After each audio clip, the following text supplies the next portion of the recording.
만약 조선의 왕이 칼이 아니라 종이 3장 때문에 무너졌다면 어떻겠습니까? 창덕궁의 밤은 본래 고요합니다. 그러나 어떤 밤의 고요는 칼날처럼 서늘해집니다. 숨소리 하나가 죄가 되고 불빛 하나가 반란의 신호가 되는 밤입니다. 같은 창덕궁에서 한 사람은 끝나지 않는 연애 속에 갇혀 있었습니다. 붓과 피리가 멎지 않았고 웃음은 더 크게 울려야 했습니다. 웃음을 멈추는 순간 불안이 들이닥칠 것을 알았기 때문입니다. 또 다른 사람은 바로 그 창덕궁에서 타는 냄새를 맡았습니다. 반정군의 횃불이 전각을 핥고 올라가던 새벽, 그는 담을 넘어 어둠 속으로 달아났습니다. 조선에서 군주가 왕위에서 끌려 내려온 순간은 늘 극적입니다. 하지만 그 순간은 하루아침에 떨어진 번개가 아닙니다. 두려움과 원한과 정치의 계산이 수년 동안 궁궐의 문지방을 조금씩 갉아먹고 마침내 한밤의 북소리와 횃불이 그 문을 무너뜨립니다. 이 놀라운 사건의 전말을 알아보기 전 구독과 좋아요로 함께해 주시면 큰 힘이 됩니다. 오늘의 주인공은 연산군과 광해군입니다. 두 사람은 분명 조선의 군주였습니다. 그러나 끝내 왕으로 기록되지 못했습니다. 실록은 그들을 일기라는 이름으로 남겼고 왕의 묘호 대신 군이라는 호칭을 붙였습니다. 후대는 그들을 쉽게 폭군이라 불렀고 어떤 시대는 광기라는 말로 정리해버렸습니다. 그러나 기록을 따라가면 더 차갑고 더 현실적인 구조가 보입니다. 조선의 왕권은 절대 권력이면서도 동시에 절대 고독이었습니다. 공론과 명분의 지지 위에 서지 못하면 왕은 궁궐 한복판에서 가장 먼저 고립됩니다. 먼저 연산군입니다. 그는 성종의 맏아들이었습니다. 겉으로는 정통의 후계자였습니다. 그러나 그 출생의 바닥에는 왕실이 숨기려 했던 피의 비밀이 있었습니다. 그의 생모 윤씨는 왕비였으나 폐위되었고 끝내 사약을 받았습니다. 어린 세자의 귀에 그 사실이 닿지 않도록 궁은 침묵으로 문을 걸어 잠갔습니다. 말하지 않는다고 사라지는 비밀은 없습니다. 비밀은 오히려 사람을 안에서부터 잠식합니다. 아무도 말해주지 않는다는 경험은 훗날 아무도 믿을 수 없다는 감각으로 바뀝니다. 조선의 정치 구조는 왕을 견제하도록 설계되어 있었습니다. 왕권은 강했지만 언론은 더 강해야 했습니다. 신하들은 상소로, 대가는 탄핵으로, 경연은 질문으로 왕을 붙잡았습니다. 왕이 듣기 싫은 말을 듣는 체제가 오히려 왕권의 안전장치였습니다. 그런데 연산군 치세의 기록은 그 안전장치가 어떻게 적으로 바뀌는지 보여줍니다. 균열은 칼에서 시작되지 않았습니다. 잉크에서 시작되었습니다. 조선에서 가장 위험한 물건은 때로 검이 아니라 기록이었습니다. 사관이 남기는 사초는 왕조의 기억이자 통제 불가능한 증거였습니다. 1498년 무오사와 한 줄의 문장이 문제의 불씨가 되었습니다. 그 불씨는 곧 사람을 태우는 불길로 번졌습니다. 정적을 제거하는 정치적 계산이 사초를 붙잡았고 말과 글이 목숨의 값이 되기 시작했습니다. 조정은 조용해졌습니다. 그러나 그 조용함은 안정이 아니라 공포였습니다. 모두가 입을 다물수록 궁궐 안의 공기는 더 무거워졌습니다. 연산군이 진짜로 두려워하기 시작한 것은 반대 의견 그 자체가 아니었습니다. 반대 의견이 기록으로 남아 언젠가 자신을 겨눌 수 있다는 사실이었습니다. 왕은 점점 더 보이는 적보다 보이지 않는 문장을 의심하게 됩니다. 그리고 의심이 깊어질수록 권력은 말부터 꺾으려 합니다. 단속은 글로 향하고 글의 통제는 곧 사람의 통제로 향합니다. 1504년 여름, 도성은 갑자기 숨을 죽입니다. 도성의 문이 닫히고 투서자를 잡으라는 명령이 떨어집니다. 왕을 비웃는 글, 왕을 흔드는 글이 어딘가에 떠돈다는 소문이 퍼집니다. 그리고 그 소문은 곧 조치로 바뀝니다. 배우지 말라, 쓰지 말라. 백성의 언어마저 위험으로 분류되는 순간입니다. 왕이 공포로 정치를 밀어붙일 때 정치는 더 이상 공개된 논쟁이 아니라 비밀스러운 결단의 영역으로 떨어집니다. 이제부터의 이야기는 빠르게 어두워집니다. 기록 속 연산군은 불안을 지우기 위해 더 큰 소리를 필요로 했고 더 큰 소리를 유지하기 위해 더 많은 피를 요구했습니다. 그리고 그 피의 비용은 언제나 궁궐 밖 백성의 삶으로 떨어졌습니다. 연산군이 비밀을 알게 된 순간 정치는 더 이상 되돌아갈 길을 찾지 못했습니다. 침묵으로 봉인해 두었던 피의 기억이 어느 날 갑자기 왕의 손에 명분이라는 칼자루로 쥐어졌기 때문입니다. 1504년 갑자사화의 시작은 겉으로는 한 집안의 왕명불복 같은 사건에서 불이 붙었지만 곧바로 더 깊은 곳으로 번져갔습니다. 왕은 마침내 누가 내 어머니를 죽음으로 몰았는가라는 질문을 조정 전체를 겨누는 질문으로 바꾸어 버립니다. 그 질문에 걸린 사람은 당대의 원로 대신 언관을 가리지 않았고 그 가족과 주변까지도 안전하지 못했습니다. 한번 숙청이 시작되면 살아남는 방법은 단 하나뿐이었습니다. 먼저 누군가를 지목하는 것입니다. 왕의 의심을 다른 사람에게로 돌리는 것입니다. 그렇게 공포는 스스로 연료를 만들어 계속 타올랐습니다. 이때부터 조정은 토론하는 공간이 아니라 눈치 보는 공간이 됩니다. 임금의 표정이 법이 되고 임금의 기분이 원칙이 됩니다. 상소는 사라지고 경연은 형식이 되며 대간의 말은 목에 걸린 가시처럼 위험한 것이 됩니다. 권력을 견제하라고 만든 제도들이 거꾸로 권력을 자극하는 장치로 취급되는 순간입니다. 그리고 그 순간부터 왕은 더 자유로워지는 것이 아니라 더 불안해집니다. 통제해야 할 것이 늘어나기 때문입니다.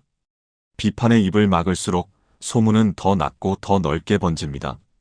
그 불안이 가장 먼저 겨눈 것은 글이었습니다. 투서가 돌고 왕을 향한 조롱과 원망이 어딘가에 기록된다는 소식이 들릴 때마다 궁궐의 밤은 더 차가워졌습니다. 도성의 문이 닫히고 사람들은 이유도 모른 채 길에서 붙잡혔습니다. 그리고 마침내 배우지 말라, 쓰지 말라는 식의 금지로까지 이어집니다. 글이 칼이 될 수 있다면 칼을 빼앗는 가장 빠른 방법은 손가락과 혀를 묶는 일이기 때문입니다. 왕의 눈에는 백성의 언어조차 잠재적 반역의 통로로 보이기 시작합니다. 이때의 조선은 겉으로는 조용하지만 사실은 모두가 숨을 참고 있는 나라입니다. 불안은 곧 공간을 바꿉니다. 연산군은 궁궐의 담을 더 높게 만들고 경계를 더 넓히려 합니다. 사람이 가까이 오는 것이 두렵고 어디선가 자신을 노리는 눈이 있다고 믿기 시작하면 왕은 먼저 세상을 밀어냅니다. 궁궐 담장 주변의 집들이 철거 대상으로 거론되고 도성 한복판의 길과 시야가 새로 정리됩니다. 그 과정에서 백성의 삶터는 왕의 안전이라는 이름 아래 흔들립니다. 국가가 지켜야 할 일상이 왕이 두려워하는 상상과 연결되는 순간입니다. 그 두려움이 얼마나 비틀렸는지 보여주는 기록도 남아 있습니다. 어느 날 왕이 금표 안을 거닐다가 풀숲의 움직임을 보고 누군가 숨어 자신을 해치려 한다고 믿습니다. 채찍을 휘두르며 급히 지나가 사람을 시켜 확인하게 했더니 그건 사람이 아니라 황새였습니다. 그러나 그날 이후 왕은 황새를 미워했고 아예 각도에 황새를 잡아 올려 씨를 남기지 말라는 명령까지 내립니다. 왕권이 절대적일수록 그 절대성은 때로 이렇게 사소한 공포에 붙잡혀 기괴한 방향으로 튀어오릅니다. 그리고 그 피해는 늘 아래로 떨어집니다. 금표는 사람이 드나드는 길을 막고 출입을 단속하며 규칙은 점점 더 빽빽해집니다. 이렇게 정치가 공포로 굳어갈수록 역설적으로 궁궐 안의 소리는 더 커집니다.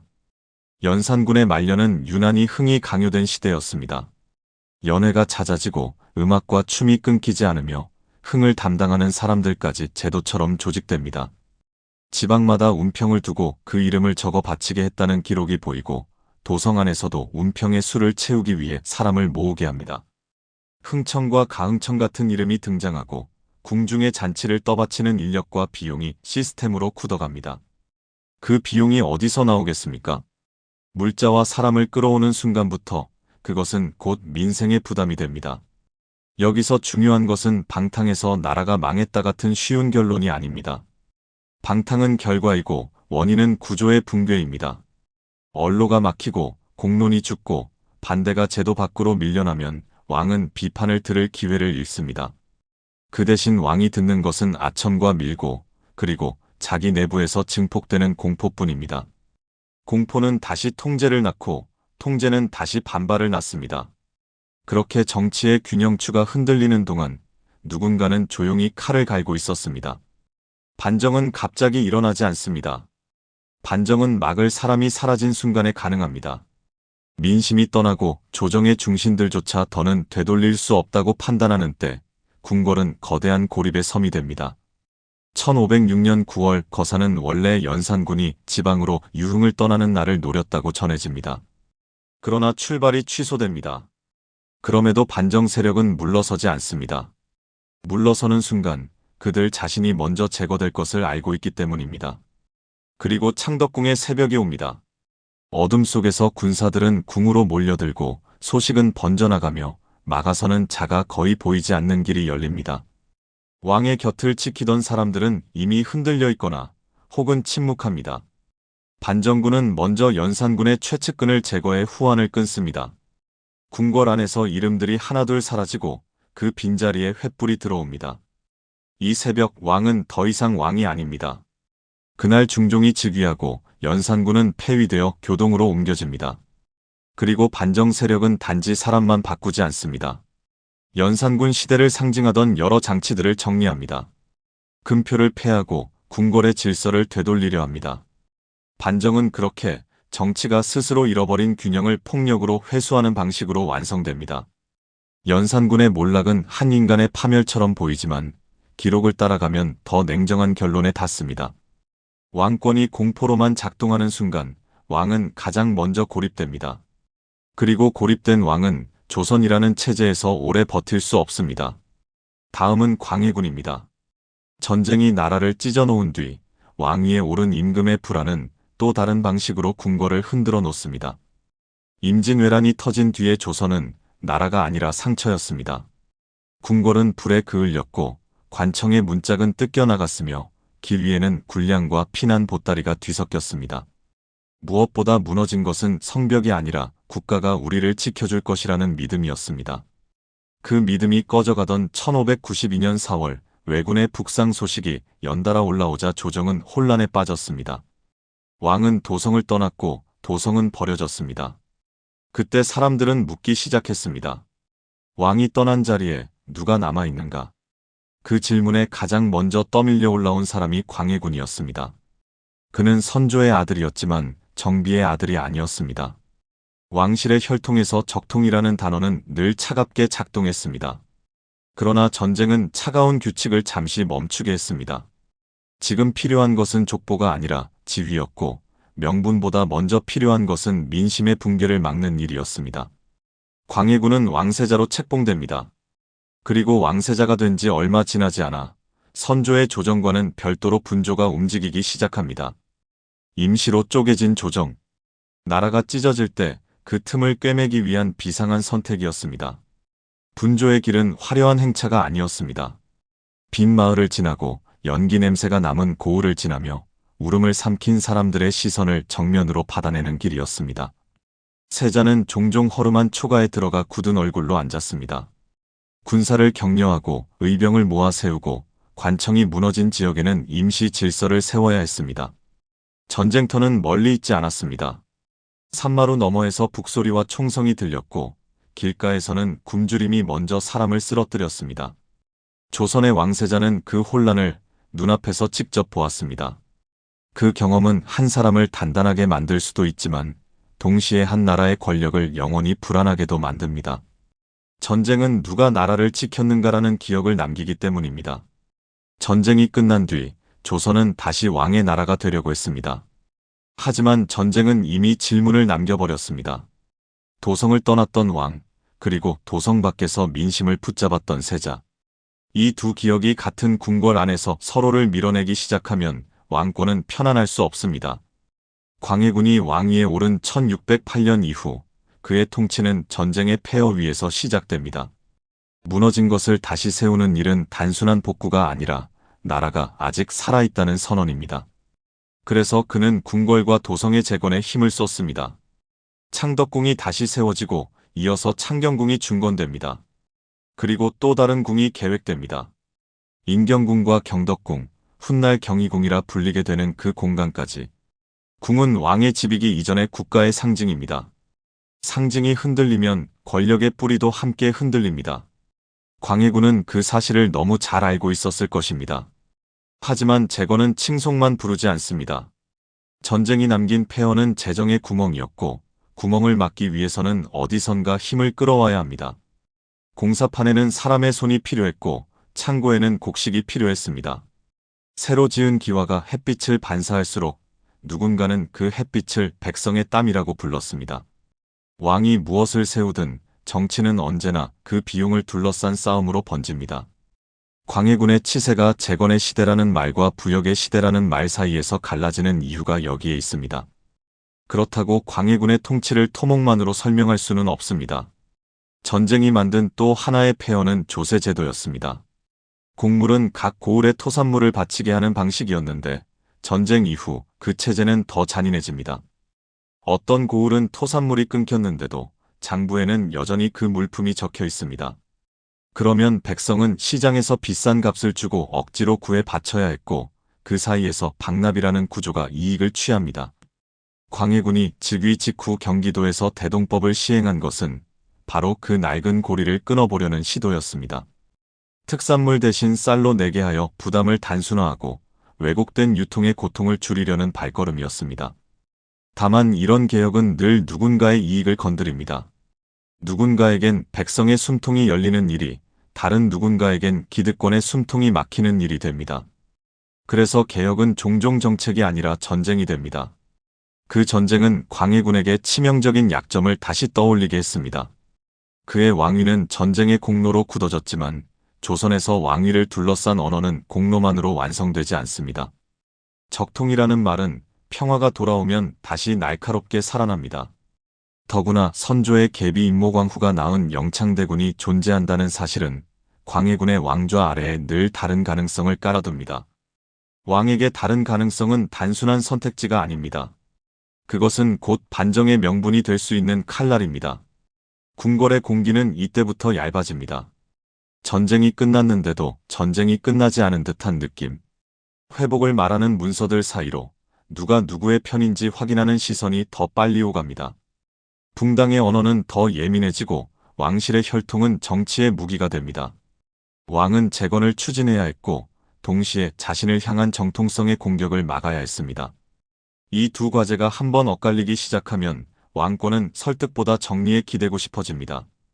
그리고 조선에서 정리는 종종 사람의 목숨을 의미합니다. 광해군이 전쟁에서 배운 것은 나라가 무너질 때 가장 무서운 적은 바깥의 칼만이 아니라 안의 붕괴라는 사실이었습니다. 그래서 그는 흔들림을 두려워했습니다. 흔들림이 커지면 백성은 다시 길 위로 나서고 군대는 다시 흩어지며 나라는 다시 불타기 때문입니다.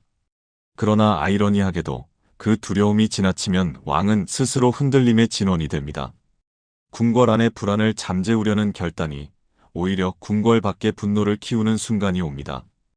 이제부터 광해군의 이야기에서 가장 비극적인 이름들이 등장할 준비를 합니다.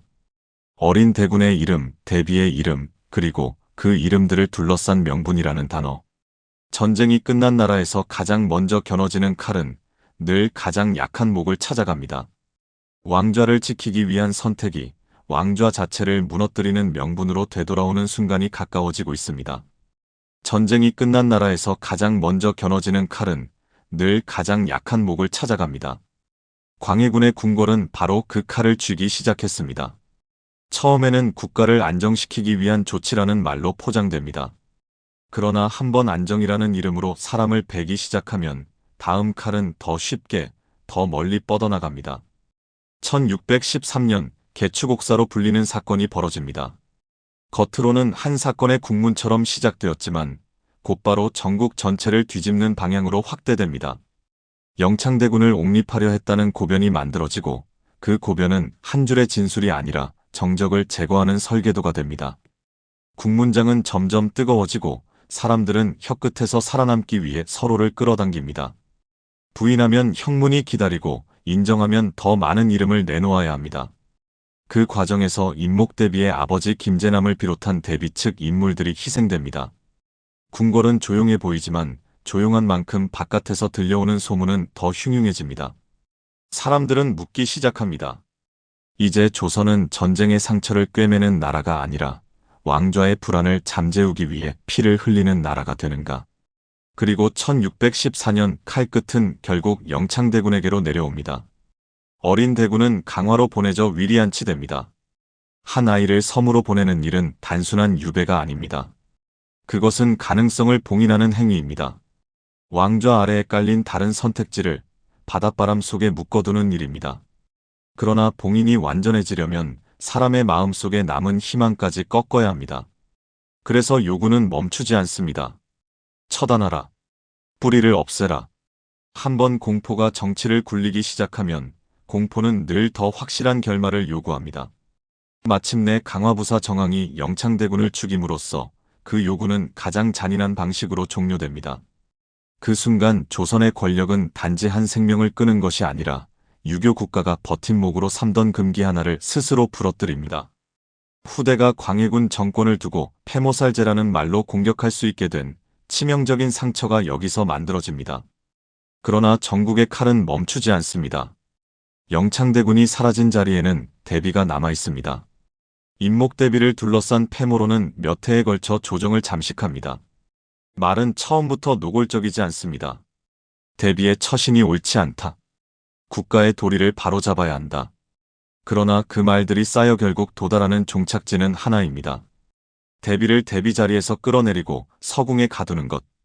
1618년 이른바 서궁고패. 조선에서 왕실의 어른을 폐하고 유폐하는 일은 단순한 정치적 승패가 아닙니다.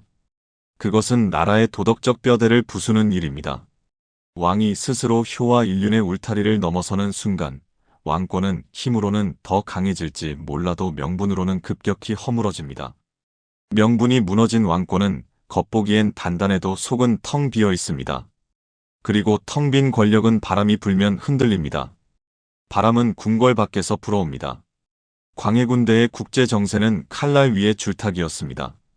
임진왜란 때 조선을 구원한 명은 여전히 의리의 이름으로 조선을 붙잡고 있었고 북방에서는 후금이 급속히 커지며 명을 밀어붙입니다. 조선에게 선택은 간단하지 않습니다. 명을 저버리면 도덕이 무너지고 후금과 맞서면 나라가 다시 불탈 수 있습니다. 광해군은 생존을 먼저 보려 했습니다. 그러나 조선의 정치에서 생존은 때로 비겁으로 현실은 배신으로 번역됩니다. 1619년 심화전투에서 명과 조선의 연합군은 후금에 크게 패합니다. 조선군을 이끈 강옥립은 전투의 와중에 투항합니다. 전쟁터에서의 선택이 옳았는지 그를 얻는지보다 더 중요한 것은 그 선택이 한양의 정쟁 속에서 어떻게 쓰이느냐입니다. 반대자들은 이 패전과 투항을 들고 광해군을 압박합니다. 제조지은을 잊었는가? 의리를 끊는가? 전쟁을 겪은 임금은 나라를 살려야 한다고 말하고 싶었겠지만 그의 말이 닿기도 전에 이미 화살은 날아옵니다. 임목대비의 유패, 영창대군의 죽음, 그리고 외교의 흔들림. 이 세 가지는 서로 다른 사건처럼 보이지만 정적들이 엮어 만든 하나의 거대한 죄목으로 굳어갑니다. 왕이 스스로 넘지 말아야 할 선을 넘은 순간 정적들은 그 선을 반정의 명분으로 바꾸어 들고 옵니다. 1623년의 새벽은 너무 빨리 왔습니다. 도성의 하늘이 밝아지기 전 반정군은 창의문을 돌파해 창덕궁으로 향합니다. 그들의 수는 압도적으로 많지 않았다고 전해집니다. 그러나 중요한 것은 숫자가 아닙니다. 궁궐의 문이 열리는 순간 이미 승패는 결정됩니다. 더 충격적인 대목은 궁성 수비를 책임지던 훈련도감 쪽에서도 반정에 호응했다는 기록입니다. 왕이 믿어야 할 마지막 방패가 그날 새벽에는 왕에게 등을 돌린 셈입니다. 고립된 왕권의 전형적인 종말입니다. 칼이 강한 것이 아니라 왕이 혼자가 된 것입니다. 그때 궁궐 안에는 연회의 기운이 남아 있었다고 합니다. 전쟁의 폐허를 세우고 불안을 눌러놓기 위해 더 큰 소리와 더 밝은 등불이 필요했던 밤. 그러나 등불이 밝을수록 바깥의 횃불은 더 선명하게 보입니다. 반정군의 불빛이 궁궐로 들어오는 순간 광해군은 뒤늦게 사태를 알아차립니다. 그리고 그가 택한 길은 왕좌가 아니라 담장이었습니다. 후원에서 담을 넘어 피신합니다. 왕이 궁궐을 버리고 뛰어넘는 장면은 단지 한 사람의 도주가 아닙니다. 권력이 더 이상 절차와 명분으로 자신을 지킬 수 없게 되었음을 드러내는 상징적인 붕괴입니다. 도망친 왕은 숨습니다. 의관의 집으로 숨어들어 의관의 모자를 쓰고 자신을 감춥니다. 그러나 그 은신처도 오래가지 못합니다. 밀고가 이어지고 수색이 좁혀지며 결국 왕은 붙잡힙니다. 같은 시각 세자 또한 다른 곳에 숨어 있다가 체포됩니다. 궁궐 안에서는 횃불이 여러 전각에 옮겨붙어 불이 납니다. 연기가 지붕 아래로 흐르고 불길은 밤의 공기를 뜨겁게 바꿉니다. 그 불길은 단지 건물을 태우는 것이 아니라 한 시대의 정통성을 태우는 불길입니다. 반정 세력은 왕실의 보세를 받아 새 임금을 세웁니다. 능양군이 인조로 올라서고 광해군은 하루아침에 군이 됩니다. 이제 광해군의 통치가 남긴 것은 재건의 성과와 함께 지워지지 않는 질문입니다. 전쟁 속에서 나라를 살리려 했던 현실 감각이 왜 왕실의 비극과 숙청으로 이어졌는가? 생존을 위해 흔들린 외교가 왜 의리라는 칼에 찔려 돌아왔는가? 그리고 무엇보다 명분의 선을 넘는 순간 왕권이 얼마나 빠르게 무너질 수 있는가? 광해군의 몰락은 개인의 성격만으로 설명되지 않습니다. 조선 정치가 요구한 넘지 말아야 할 선을 왕이 스스로 무너뜨렸을 때 정적들은 그 무너진 선을 정의로 포장해 칼을 들고 들어왔습니다. 결국 궁궐의 새벽은 불안한 왕권이 스스로 만든 그늘 속에서 가장 잔혹한 방식으로 결말을 내립니다. 창덕궁의 밤으로 다시 돌아가 보겠습니다. 한 사람은 웃음과 북소리로 불안을 덮으려 했고 또 한 사람은 불길과 연기 속에서 담장을 넘어야 했습니다. 둘은 전혀 다른 시대를 살았지만 이상하리만큼 닮은 끝을 맞았습니다. 왕이었으나 왕으로 기록되지 못하고 군이라는 이름으로 내려앉았습니다. 그리고 그 몰락의 장면은 화려한 파멸담이 아니라 조선 정치가 작동하는 방식 그 자체를 드러냅니다. 연산군의 몰락은 공포가 정치를 삼키는 과정이었습니다. 글 한 줄이 목숨의 값이 되고 상소 한 장이 반역의 씨앗으로 취급되는 순간부터 국가는 이미 기울기 시작했습니다. 안전장치였던 언로가 적으로 바뀌면 왕은 비판을 견디지 못하는 권력이 됩니다. 비판을 지우려 할수록 비밀은 늘어나고 비밀이 늘어날수록 왕은 더 많은 감시와 더 많은 처벌을 필요로 합니다. 그 악순환의 끝에서 남는 것은 왕을 지지하는 공론이 아니라 왕을 둘러싼 침묵뿐입니다. 침묵은 충성이 아니라 두려움이기 때문에 한번 금이 가면 순식간에 무너집니다.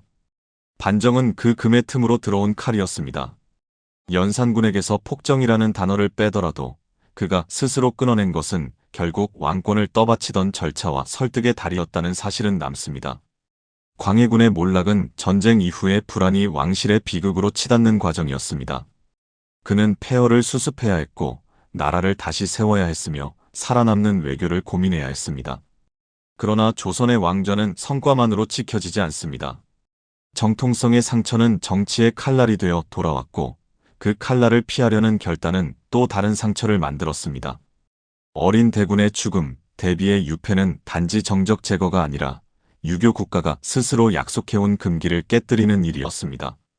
왕이 넘지 말아야 할 선을 넘는 순간 정적들은 그 선을 명분으로 바꿉니다.